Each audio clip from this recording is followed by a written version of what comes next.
Hey everyone, I'm super duper excited for this. We have Abhijit here who has written several books and has been global head of L&D at Microsoft, CLO at Wipro. And we're going to dive into this crazy world where career ladders are nonlinear.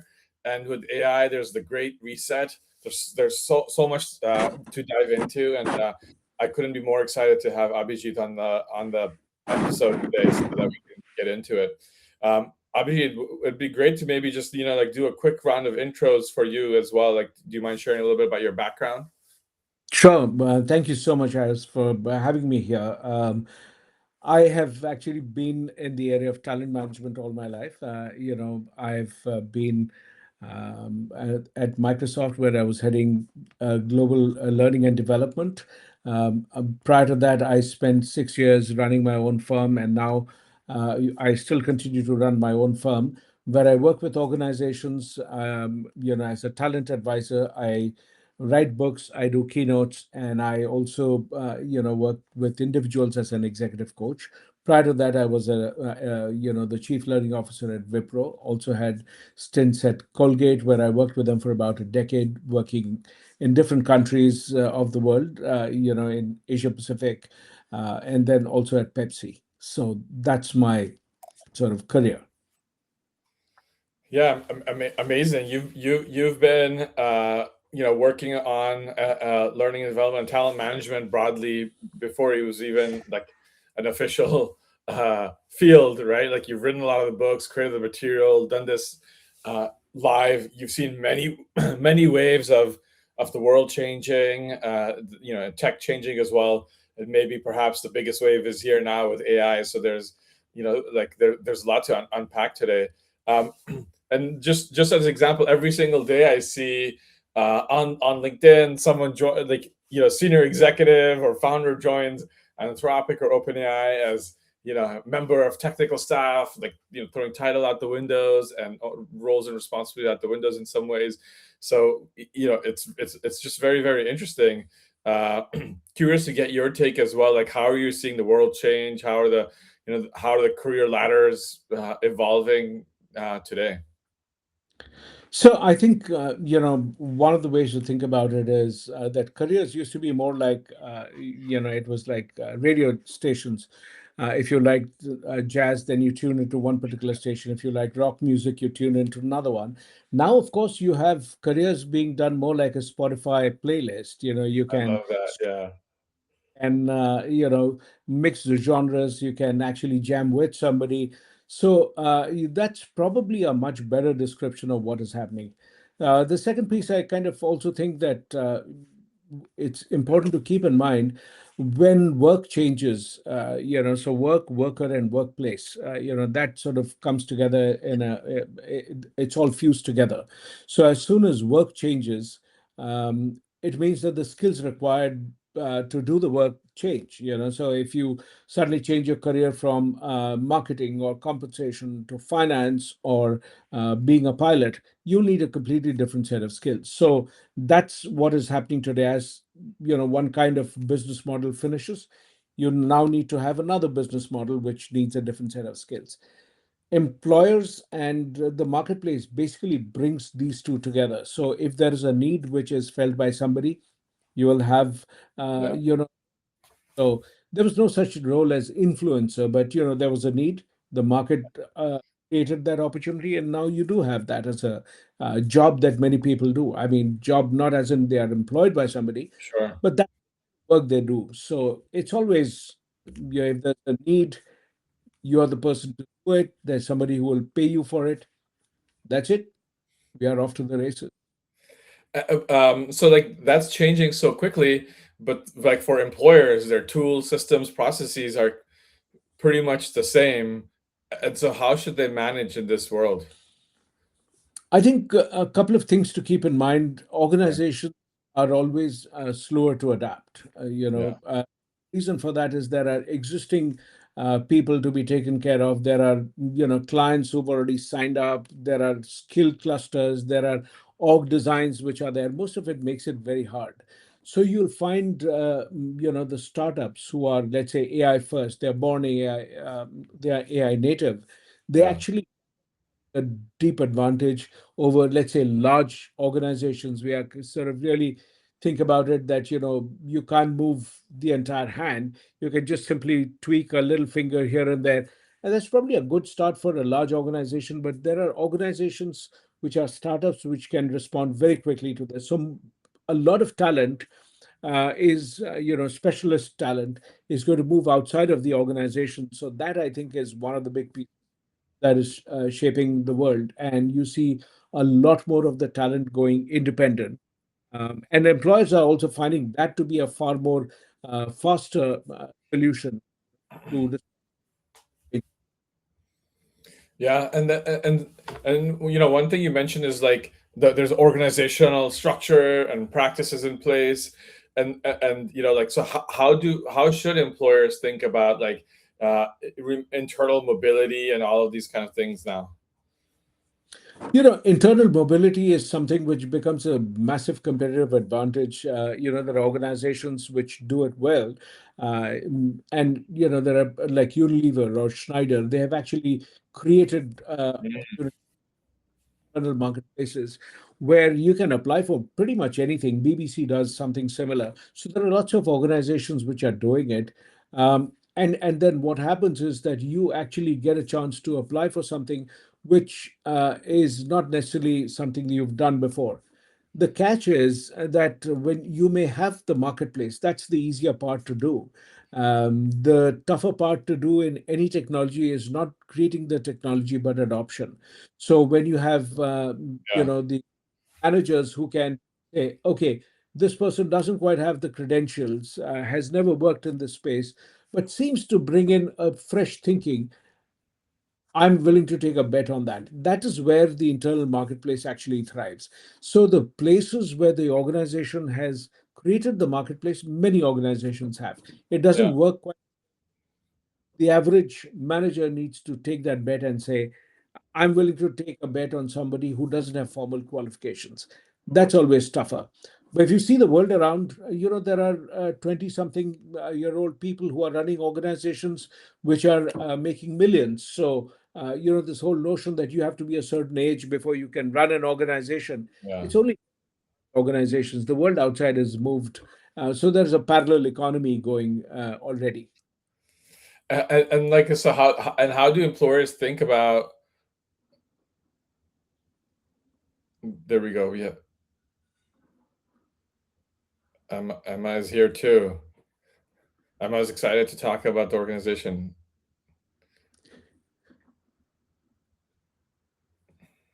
Hey, we can't hear you.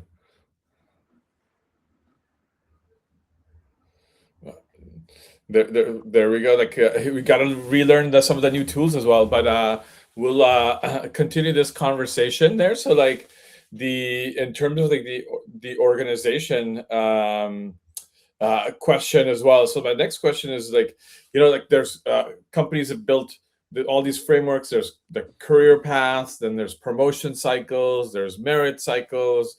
It's there, there's linear, I guess, like formulas, calculation, and processes out there. So like what happens in those cases? Like how should companies think about that? Because they have all the structure and infrastructure they've built around this. So how should employers be thinking about that?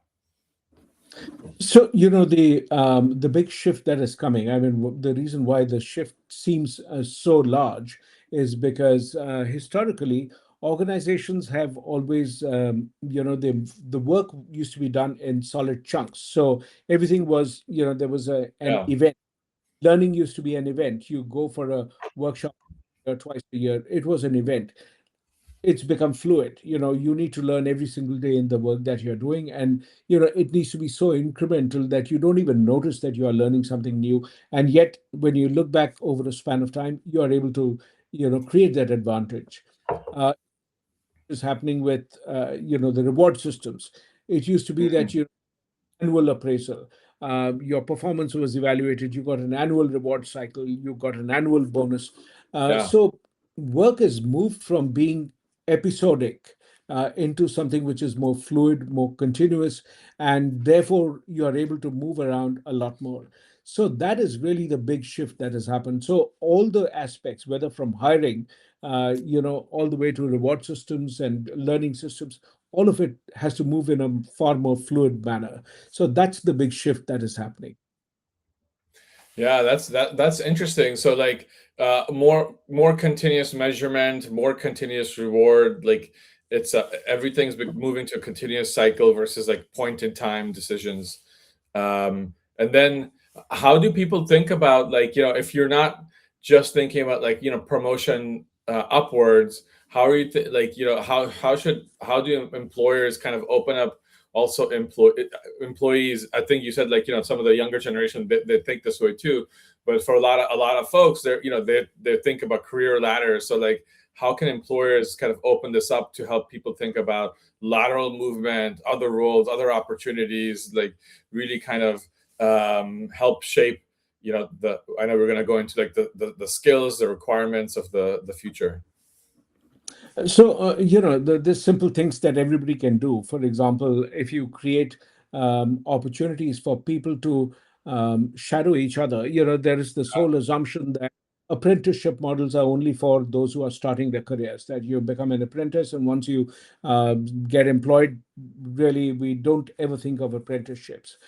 But imagine apprenticeship at a later point of time. You might have had 10 years of work experience, but within the organization, so let's say you're a HRBP, you could potentially do a stint as a COE. It could be in Mm. compensation, benefits, it could be in recruitment, it could be in learning and development, employee engagement, could be anything. Or if you're in one of these COEs, bring in the opportunity to work in either one of the other COEs, or to work as a HR generalist. A more ambitious one is to sort of look at some adjacencies. So let's say there's somebody who's in compensation and benefits, who is Yeah. used to and numbers and all of that, and you sort of move them into another part of the business. Could be finance. So what prevents them from being able to learn up something like that? And the more you are able to move people around, the bigger is the opportunity you create, not just for the employees, but for the organization, to actually open up a much larger talent pool. So the simple act of removing qualifications from your hiring process, both internally as well as externally, can dramatically change the talent pool. It almost increases 19 times, as I was reading in one of the studies. It Mm, increases interesting. to remove the requirement. So just say that there are some jobs which you cannot do without certifications. I get that. You For can't sure. have Yeah. a plane or doing surgery. But a lot of jobs inside organizations, they are adjacencies. You can always learn about it. You can help people figure it out. So if you build in a certain amount of time where people, who learn the basics by themselves outside of the organization, and then the organization provides them actual projects or little stints that, okay, next 3 months you can work, for, I don't know, 10 hours a week in the other department, or doing this other job that you are shadowing, become an Yeah. apprentice at what they say that, and you will get a lot more innovation, because somebody who's not biased by the way things work is going to Yeah. actually say, why don't you move this and move it here? So that's actually a great opportunity, which is pretty much what is happening when you bring in independent talent. Because somebody who comes in from the outside is not only looking at your organization and drawing from that pool of ideas, but they are bringing in stuff from outside. So a number of organizations today, as a trend, use independent talent by using them as mentors. They use them as, really think tank advisors to projects. They are able to bring in even fractional talent at the C-suite. So there are many creative ways in which people are getting in this influx of ideas. So that's something that I think is already happening. Yeah, I think that's a great point. So like, that's shaping how workforce is designed. It's not just full-time employees and fixed roles. You get fractionals, consultants, part-time. There's a lot more rotation. I think that's a really good point. I mean, like, we already see that. We've seen several waves of shifts from like a traditional, employee to like organizations creating a lot more nimblement with their strategy, talent strategy, and workforce strategy. That's a good point. Um, and so, like talking about talent, like you've also talked about talents versus skills.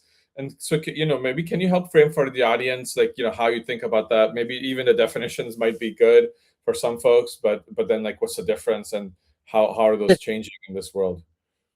Terrific. One way to think about it is a skill is something that you can benchmark and Yeah, learn. So you were not born knowing how to drive, but you learned it. You kind of actually learn it by taking classes. You understand the mechanism of changing sure. lanes. You work with others. That's a skill. So you can learn it, you can benchmark it, you can improve it, and so can the machine. So Yeah, therefore, you full self drive in some of the cars, and there are many driverless cars. So it is something not only the human can learn, but also AI can learn that as well. So that's a skill. So when we think about the skills economy, the reason why there's so much AI is because you learn something, and then the machine sort of moves ahead and learns it and does it better than you. You know how to write, but the machine can write as well. You can draw, so can the machine. That's really the place where we are beginning to compete with machines.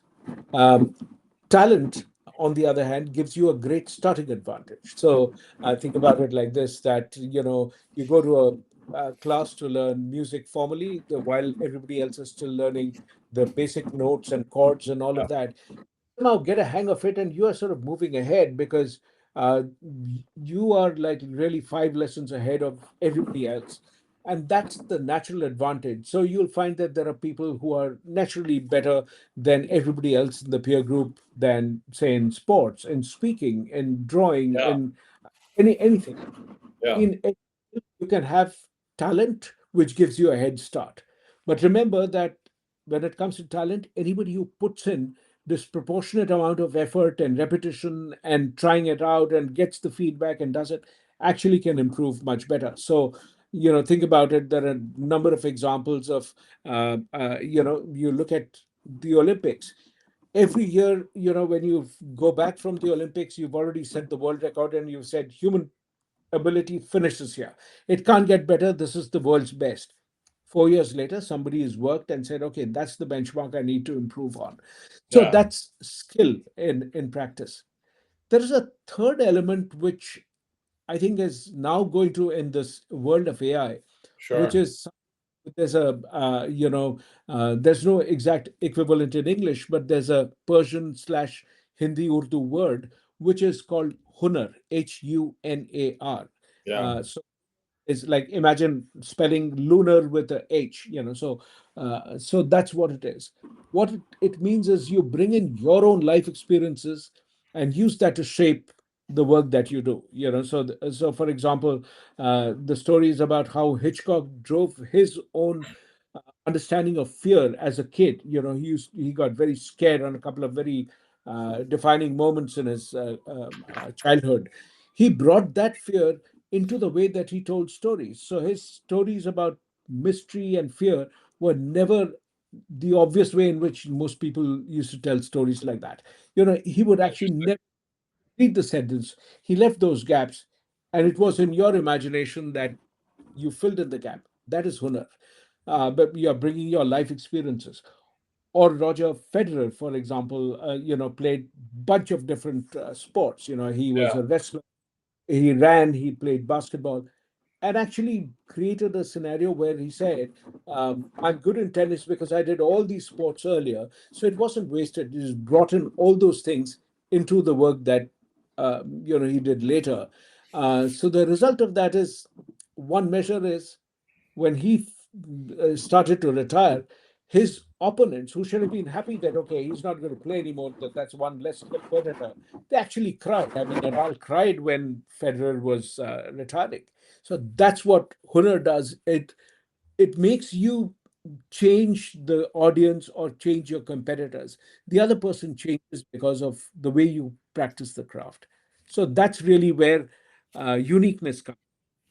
And this is an interesting term, and I know you're writing a book and launching a book about this as well recently, and like I want to learn a little bit more about that. Okay, so let's dive into this topic. So, should I think about Hunar as experience, or should I think about it more as like diversity of experience and what I bring from there? Like, what, yeah, like, like, help me like internalize this a little bit. I think you give some good examples, and my brain's churning about like, yeah, ways this has been useful for my own personal career. So, yeah, do you mind diving in? Yeah, of course. The way that our talent systems have been built, careers have been built in the past have been sort of done on three aspects. One is interchangeability. As in the assembly line, the difference between two workers can change the output. So you get variation. The industrial economy worked when every product is the same. So the Mm, product, 100 little pieces of widgets, all of them will look the same. That is the industrial economy for you. But when you think about the artificial intelligence economy, the new world of work actually celebrates uniqueness. So the more unique you are, the harder it is for AI to replicate you. that's brilliant. Yeah. Because there isn't enough data to train AI. So that's the second. The second difference is that the industrial was based on credentials, which is why career movement that we were talking about is harder in traditional economies because you would always say, you know what, you don't have the credentials, you can't work in finance because you don't have these credentials, you can't work in marketing, you are not qualified. But here today, we see that the world is moving increasingly in the dimension that if you can do the work, you have the skill. That's really what matters more than the credentials. So you can have a degree in something, but you can't do the work. Yeah. When you surgeon, you actually really don't care about did you get a grade A in the surgery in college. You really don't want to know whether you can do this role or not. Yeah. Uh, really how I think about the second difference. So it's not interchangeable. There is no credential required. And the third is you design, you are not dependent on an employer driven allocation. So the employer decides to call you manager. So you're a manager. They decide to promote you and make you vice president. You're a vice president. You take charge of your own identity by really being more fluid about it, building the skills that you need to shape your career in the way that you want. So it's more fluid. It's more like water rather than ice. So actually, that's the acronym. So interchangeable, credential driven, and employer assigned. It's none of these three hold good in the AI economy. That's the way you think about it. Uh, So uh, you yeah. kind of comedian, you bring in humor way that it helps you to reframe. You Yeah. may not be books during a client meeting, but it helps you to reframe something, which is the core element of stand-up comedy, isn't it? So you Yes. can Yeah.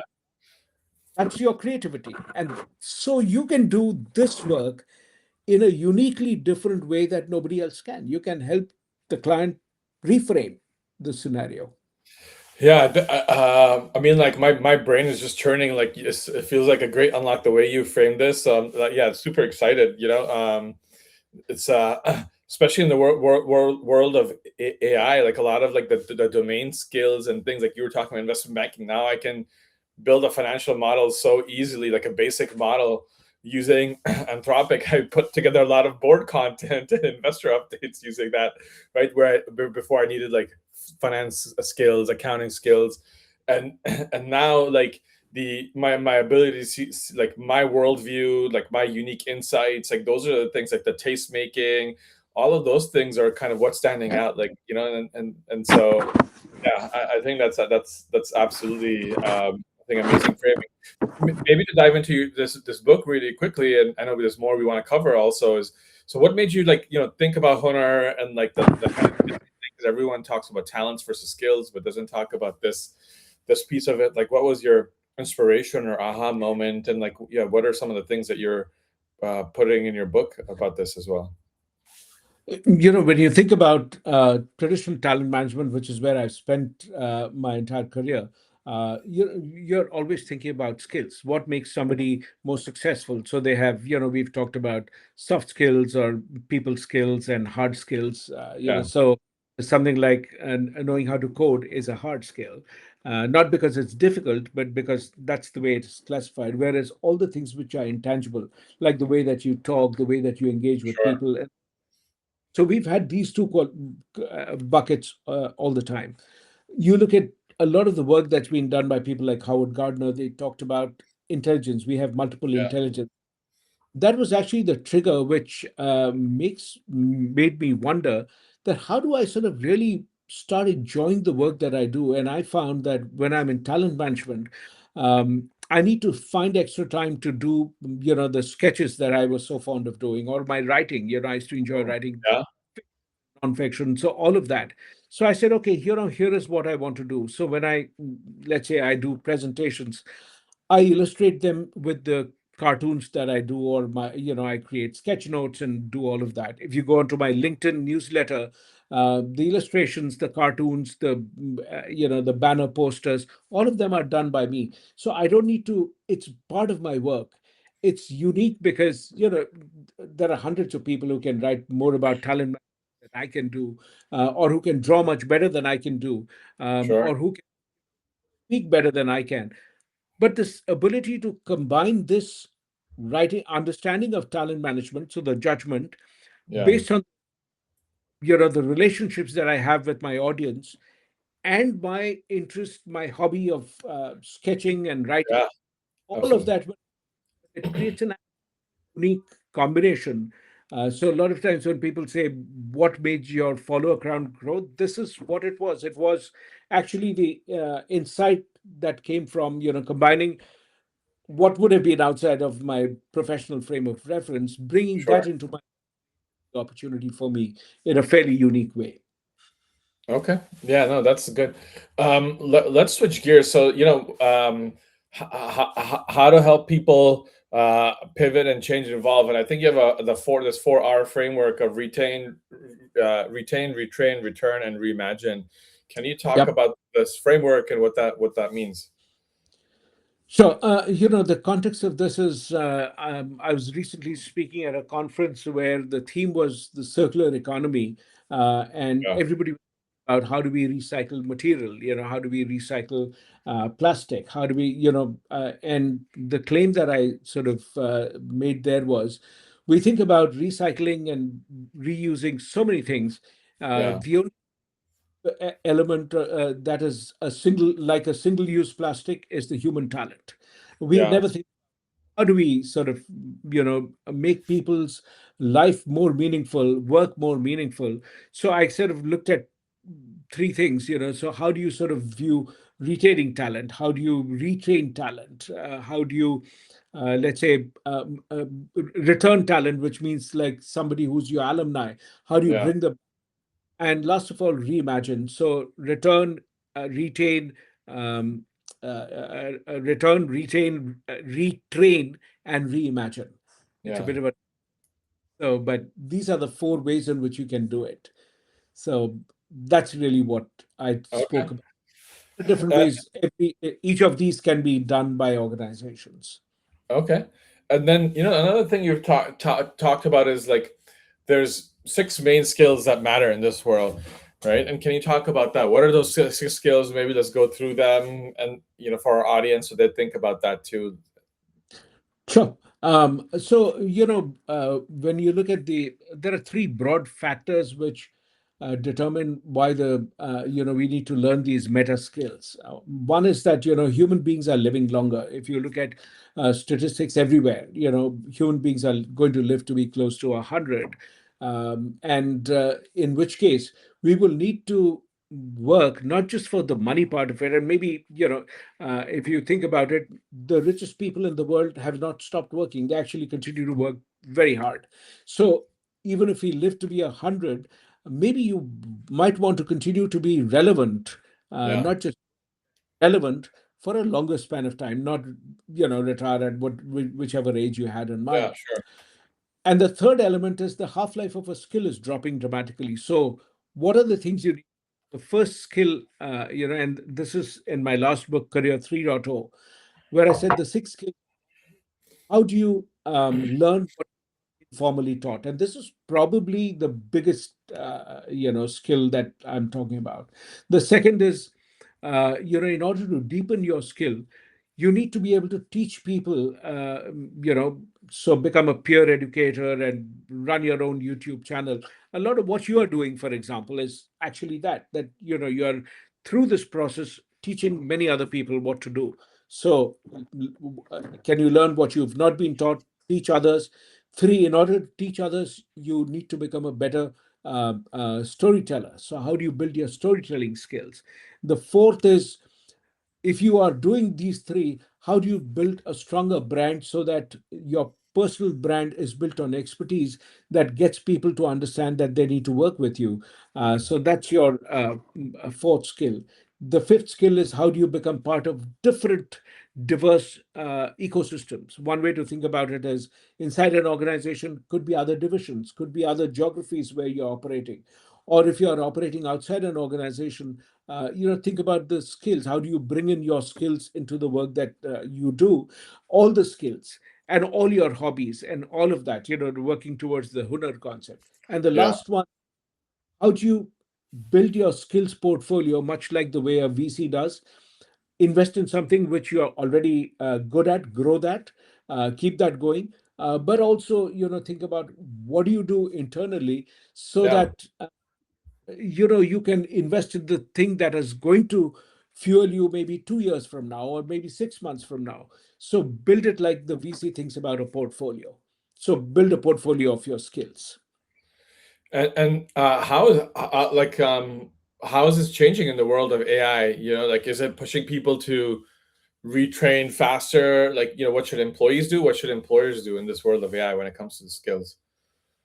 So I think when you look at the way individuals can do that, the advantage is, it's if you take that same model as I started by saying, that Yeah. think about the Spotify playlist. You can skip some of the things. Mm. Some of there's an album you don't like all the songs, you like four of them, you skip the fifth. That should be possible. So, this whole business that you need to climb a ladder, you need to be a deputy manager before you become a manager, that kind of a model is pretty obsolete. So, we let people interview for a role regardless of the years of experience or the qualification, unless it's statutorily required. Sure. So when you do that, the employer actually opens up the talent pool, and then it's sort of, so I might discover that where somebody who got the job is a little better than me in one aspect. So it motivates me to build my own skill deeper into that and apply for it the next time. So that's a very simple way it can be done. Create possibilities where you do, skill sabbaticals. You take a sabbatical for a couple of months, couple of weeks, couple of years, depending on what is allowed and what is feasible, and build a completely different career pathway. Could you do that? That's another way in which you can challenge yourself. So even if you can't completely shift the track of what you're doing, you can get deeper and become better at that. So as so each of us can build the mastery in some of these areas. That's the other way to do it. So there are plenty of ways in which you can really start to build your own skills. Interesting. Okay. And then like how and then from how do like titles and compensation, how should those things evolve, yeah, as well? Do you have any like, macro thoughts on that front as well? Like, because it's not as linear as you said anymore, right? One of the things is that you reward, when you think about titles and compensation, titles actually limit you dramatically. Mm. Okay, uh, the manager needs to be a deputy manager before you become a manager. That's automatically putting a layer. So sort of really allowing people to skip the ladder. That's one part of what you can do.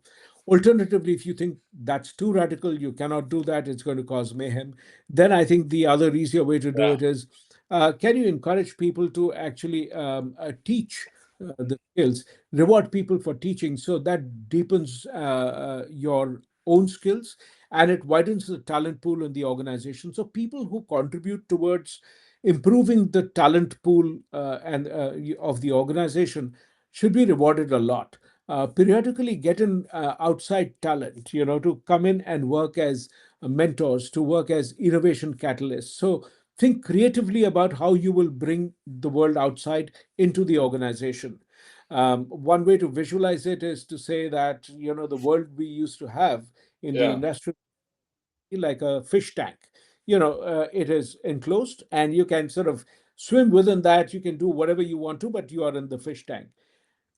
The world outside, the ocean was really a different place altogether. So if somebody said, "Oh, that company is doing this," you said, "No, that they are not our competitors, so they can do what they want." Now, the fish tank is moved bang inside the ocean. So it's very hard to isolate your organization from what is going on in the world. A lot Yeah. of That's true. really, really now outside. Your best talent is no longer inside your organization. So you can't turn a blind eye to working with the freelance operators, to working with companies which supply this talent, to look at advisors in creative ways. Nothing prevents you from doing that. Invite a person to come and do a talk. Invite them to be a mentor for your organization for 6 months. Yeah. Not that very easy to do, way cheaper than hiring a new person, waiting for 6 months to let the person gather momentum. And then you discover the person is not fitting in, then you let go, and there's a lot of hard work. Instead of that, brilliant people think about leveraging short term gigs in a far more creative way. Plug in the gap, let the person teach you, move the person out. So it's a win win for everyone. Yeah, I think those are some really good advice and tips. And um, how should the CHRO like think about these things? How should the people team kind of evolve and put these practices in place? Do you have tips for like a lot of the people who are on this? So when I start working with organizations, one of the first questions I tell them is, when you map the organization's processes, a lot of them are anything which is episodic. That we Yeah, do our uh, once a year or once twice in a year. Uh, how do you make it fluid? How do you make it real time? Which means one of the ways you can build a intangible reward system is to improve the feedback mechanism. yeah, Dramatic improvement in the caliber of the people that you already have employed. It deepens their skills. So that's one part of it. Look at your hiring system. How do you sort of segregate and break down this difference between the fish tank and the ocean? How do you bring the elements from the ocean inside, so that there is no fear that this person is from a different animal? It doesn't trigger the organization's antibodies, and you can actually bring in ideas from outside without really disrupting a whole lot. So I think that's another way to do it. So the third thing is to look at your reward systems and talent systems, and how often do your leaders, that's yeah, blind spot, how often do your leaders actually come about and say, "I'm trying to learn this and I don't know it at all, and by the way, now I am at," think about the black belt example of taekwondo or any of the martial arts. They're very easy to understand belts. So I'm a white belt, I'm a beginner. I am yeah. now green belt, I'm an intermediary. I'm now a brown belt, I'm almost near the mastery. And then even when you hit the black belt, there are, gradations within that. You get stripes. You can go up to 10 stripes even after you've hit a black belt. So there are different ways, creative ways in which you can make that. As soon as your leaders start to talk about their journey to becoming a black belt in a different area, you're Yeah. rewarding, you're encouraging people that it's okay to do it, because the most successful people in our organization are doing that. Awesome. Okay. Amazing. I know we have just about 5 minutes left, so um, game to go into a quick rapid fire round. Oh, okay. All right, let's go. Let's do it. So, what's one career myth that every leader should stop believing? This whole business of losing time, that I used to work in accounting and now I'm a lawyer, so I think all the time that I spent in accounting is lost. That's a myth, because you always import the skills that you've learned, the perspectives, the human judgment, the relationships, all of that comes in. So think about hunar, not the Yeah. skill. So And you mentioned six important skills. What's one skill that everyone should start like investing in today? how do you learn what you've never been formally taught? Okay, to really learn how to learn. Um, and then what's a leadership habit that AI will not replace, whether you're a leader or an individual? The ability to inspire people. That's great. Okay. And then what do you predict? What's one prediction for careers over the next 5 years? You will see more specialists outside the organization than inside. So 80% of your talent is going to be outside the organization. 20% will be the people whose skill will be in matching the outside talent to the project that you are doing at the whatever budget you have in mind. Sure. And what is one thing that the average organization should stop immediately and do differently? Anything which is episodic, stop doing it. Build it into. I love it. Yeah, this was amazing. By the way, like so much knowledge, insights, and experience. Like I wrote down a lot of analogies, like Spotify and not radio station, the black belt framework, the 4 R's, the six skills. Um, but I think my some of my macro takeaways were it's far less about like building like a depth of skills, but really kind of opening your mind up to be to learn like different things that are historically different roles and different functions. Having the mindset of learning how to learn, I think, is what you said. I think that's really really key for employees, and then for employers as well. Just encouraging that, right? Like creating incentives, creating the space for people to learn and transform. If there's no space, and then people are not going to actually be able to do this, right? Reward that behavior, move, Yeah. and then move to a continuous model when it comes to like compensation, promotion cycles. I Yep. think those are some of the key takeaways for me. And one more I'll call out, and want your take as well on things we're missing. I think the other thing you called out is like the workforce is evolving, and there's a lot of talent that you'll have an inside, and internal mobility is important, but also creating this framework to bring in consultants, fractionals, talent from the outside, and kind of infusing new skills, new worldviews, I think is going to be very important as well. Yeah, what do you Yeah. think? What But are we amazing. missing? Phenomenal. This is such a great skill that you have. I wish I was half as good as you. You kind of summarized such a large part of the discussion so brilliantly. I mean, that's an amazing skill to have. Amazing. And can you, thank you. And also would love to give a plug to your book. Like, can you tell us a little, I know we talked about Hunar, but where can people find this book? Tell us a little bit about the book, the date, and how they can find you or your book as well. So the easiest way to stay connected with me is on LinkedIn. So if you follow me, it's linkedin.com/in/my name, Abhijit Bhaduri. So that's there. I write about all this in my weekly newsletter that has almost 300,000 subscribers. So, if you join them, it'd be great. You can get this in your email. And my book, A Identity, How to Stay Irreplaceable in the New World of Work, that is out for by thinkers50.com. It's an imprint of Thinkers 50. It'll be released in September, mid September. You should have the books available. So I look forward to learning what you think of the book. Yeah, I would love to read. I want a copy. And then I know we're going to post a lot of content. There are so many nuggets here. I will be sure to also link to your LinkedIn and some of the resources that we talked about today, so people don't have to scramble to find them. We'll provide all of those things too. Abhijit, thank you so much for sharing all your wisdom, all your research, all your insights. This was super informative. I really enjoyed it, and I'm sure everyone on the episode did as well. So thank you. Thank you so much for having me on your show. I, loved your questions. Just made me really think hard about it. And if you're giving me the opportunity to connect to your audience. Thank you. Thanks. Bye, everyone. Bye bye.